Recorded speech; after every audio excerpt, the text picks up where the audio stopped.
Hi, everyone. My name is Rob Latin. I am the Hearts for Home Care Pennsylvania State Director. Welcome to this call where Josh Sapina and I'll allow Josh to introduce himself in a second, will share with you some updates from around the Commonwealth and give you a sense about what we're doing on behalf of the home care industry and its clients and some stuff that's going on in Harrisburg at the State House. Hi, everyone. I'm Josh Lapina. I am the senior associate in Pennsylvania for Hearts for Home Care. I help Rob with everything he's doing, and we uh, tackle Pennsylvania together. Rob, if you want, I can jump right Yeah, jump into into it. our Jump into it. 2026 budget cycle overview. John, if you want to just go over to that slide, thank you. So we had a. I want to start off by saying 2026. What the 2026 budget cycle, I should say, was one of the biggest years for advocacy we've done to date, and the association, the Pennsylvania Home Care Association, would say that as well. Um, Rob and I are both about 6 months into our tenure of covering Pennsylvania. But so not all of this is directly can directly be contributed to us, but these are the stats from the entire year. We had over 80 legislator meetings in Pennsylvania. We hosted 9 fireside chats, which engaged 21 legislators, and those chats were in Williamsport, Kingston, Scranton, Allentown, Bensalem, Limerick, Warren, Lancaster, and Reading. And as a result of Hearts for Home Care and industry advocates, we were able to have 60 earned media pieces, which reached over 21 million people. There were tons of notable outlets. I won't go through the whole list, but that's what we did during the 2026 budget cycle. John, if you want to go to the next slide, the despite our massive advocacy effort, there was not a funding increase. We did not receive a Medicaid funding increase for fiscal year 2026. There was a small increase for the consumer direct model in Pennsylvania. Uh, for $21 million, about a 10% increase to their rate. But that's only 6% of the workforce in Pennsylvania. The other 94% was left out of the budget. So we did see something. It wasn't for agency directed model, but it was still a great year nonetheless. And we're very proud of all the advocacy we did. Rob, if you want to just talk about a Sure. little bit with what you've done in the past 2 months. Sure. So thanks, Josh. Again, I want to reiterate that uh, government affairs is a long game, and that while we were not successful necessarily in our direct asks for investment, that we are still moving forward uh, full force, and we need as much help as we can. And that includes all of you, and we'll talk about that in a bit. But I just want to take this opportunity to thank everyone who did participate, who did come to Advocacy Day, who did go to fireside chats, who did do meetings. They are meaningful and they make a difference, and we have to continue doing them.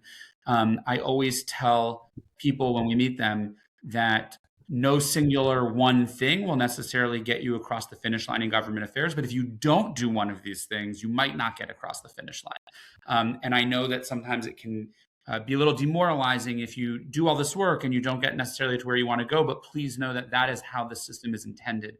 That is democracy and government at work. And we are running a marathon. We are not sprinting a race. So please always keep that in the back of your mind. So, what are we doing now? And what are we looking forward and forecasting? So, I'll start with what our asks are this year. So, as is usual, with with what our goals are. We are advocating for Medicaid reimbursement increases for both personal assistance services and private duty nursing. Uh, for personal assistance services, we're looking for roughly the same thing because we didn't get anything last year, this last budget cycle for either. They're mostly the same, just some slight increases for inflation. We're looking to bring the rate for personal assistance services from $20.63 an hour to $23.31 an hour. That's a $2.68 increase. There was a rate study done a year or two ago showing that actually the recommended increase is 23%. Our ask is 13%. These decisions sometimes get made based on certain political realities about what is possible and what is not possible in terms of an ask, meaning if you show up to legislators and to the governor, you ask for $1 billion, you are almost certainly not going to get it, right? And so we have tailored some of these asks that the way we frame them is we're always working toward an end goal. And our first stop on working toward that end goal is we are seeking a 13% increase. For private duty nursing, I should also say that personal care rates in Pennsylvania are the lowest in the region by a pretty wide margin. So there's a lot of urgency around that. For private duty nursing, we are looking to blend rates across OLTL and OMAP, who are the two Medicaid offices that oversee private duty nursing. And we're looking to blend the RN and LPN rate to $59 per hour, which is consistent with a third-party study that is both recommending and advising on rates. We are also seeking an increase to the home health aid PDN rate from $27.36 an hour to $30 per hour. So that's a lot of technical information. I believe that is also a 13% increase.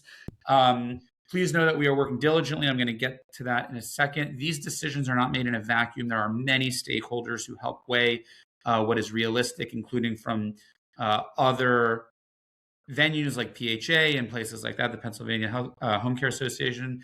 And it is worth noting that we have generally aligned, not every industry is capable of this, but more or less in home care, providers and other meaningful stakeholders have been able to align on the quote unquote asks, as well as the mechanisms and methodologies for how we will go about advocating. Which leads us back to Josh to talk a little bit. Well, I didn't talk about what we've already done. I'll talk a little bit about process too, which is right now is generally the period when industry tries to get into what's called the governor's recommended budget. The way the appropriation system works and the budget system works in most states is that the first stop for a legislative or budgetary cycle is that the governor puts together their priorities, hears from all of the agencies and the various stakeholders that are looking for additional funding or funding of any kind, and then he or she produces a recommended budget. Home care has not been in the recommended budget in Pennsylvania in quite some time, but we nonetheless are trying, as we do every year, to land a place in the governor's budget. So what does that include? That includes having dozens of meetings with leadership across all agencies and in the legislature to both get stakeholder buy-in, stakeholder support, and to make sure that our message about what it is we're trying to accomplish and why we're trying to accomplish and the urgency for accomplishing it is properly communicated so that all of these stakeholders who will inevitably work together to land the ship, as they say, understand what it is we're trying to do here. I personally have had meetings with almost all of the potential stakeholders you could meet with over the last 8 to 10 weeks. I generally feel as though our message has been delivered, that it is understood what our positions are, what it is we're seeking, why we're seeking it, by what mechanisms we're seeking it, and the urgency behind it, and all the data that supports it. So for anyone who's on this call, who will watch this call or is watching this call, thank you. If you have already joined me for things or provided support in that process, I'm very grateful. So with that, I will turn it over to Josh to give you a little bit of insight on what we're going to be looking at to do in the 2027 budget cycle, which happens in 2026, and some of the things that you can expect. I always like to qualify this, that we are still in preliminary stages for some of these strategies. So while it is our hope that we will carry out all of the things that Josh is going to talk about. It is A, not limited to, and B, subject to change. So thanks, Josh. Take it away. So we just to give everyone a little bit of insight, we have a three-legged stool approach we go by, and it's direct advocacy, communications, and grassroots. So this will cover some of those. The one thing we'll be doing again, we had a lot of great feedback from the fireside chats last year. So we will be doing some fireside chats across the Commonwealth again. We'll be doing those hopefully in partnership with the Pennsylvania Home Care Association. And those should be taking place probably in the March, April, May timeframe. We encourage advocates to participate in all the fireside chats, the ones that are near you.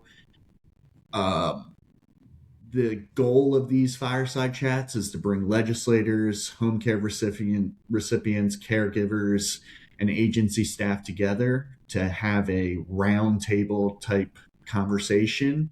The legislator will host the fireside chat right in their district. We bring in advocates, other agencies, folks receiving care, all that. And the event takes about an hour and a half to 2 hours. And it's a really great way for legislators to get an insight on everything and be part of the conversation. Strong advocate turnout is essential to amplifying our message. So, like I said, we encourage everyone, if there's one in your region, to come out to it. They're really great events. We will also be participating in the Pennsylvania Home Care Association's Advocacy Day. That's on March 24th. As soon as we get a registration link for that, we will be sending out the registration link. You'll see it all over. Again, strong advocate turnout is essential. We can't just be going to these legislators once and say, this is our issue, please give us funding. It has to be a combination of fireside chats, going to advocacy day, meeting with your legislators in the community. And that's the last thing. In your community, if you want to set up a meeting with your legislator, whether it's in the district office or you want to have a legislator come to your office, reach out. We want to help facilitate stuff like that, but also go to communal events.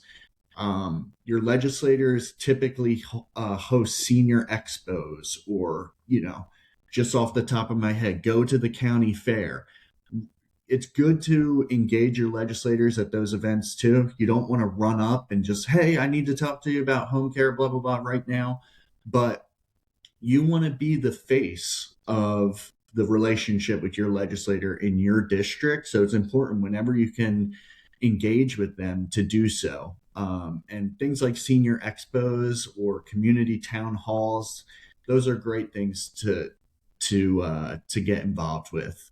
So, Rob, if you want to add anything to the strategy plan, if not. Yeah, I would add that a couple of things. All politics are local, right? So I want to reemphasize what Josh is saying, that while Josh and I can go to Harrisburg and have some of the tougher conversations and get really more into the nuts and bolts of rate increases and workforce development, things like that, at the end of the day, we need advocates, constituents, like everyone who's on this call or watching this call, or who will watch this call, to do their part in district and in community. That is a critical thing that comes up in my conversations with legislators who's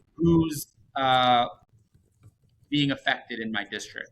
And I can certainly tell them who's being affected in their district, but it's much more meaningful for them to hear directly from you. There is almost nothing you could say or do that we will not be able to walk back. Meaning, don't put too much pressure on yourself. Be a normal human being, be kind, lead with positivity, lead with urgency, and the fact that the situation for home care is dire.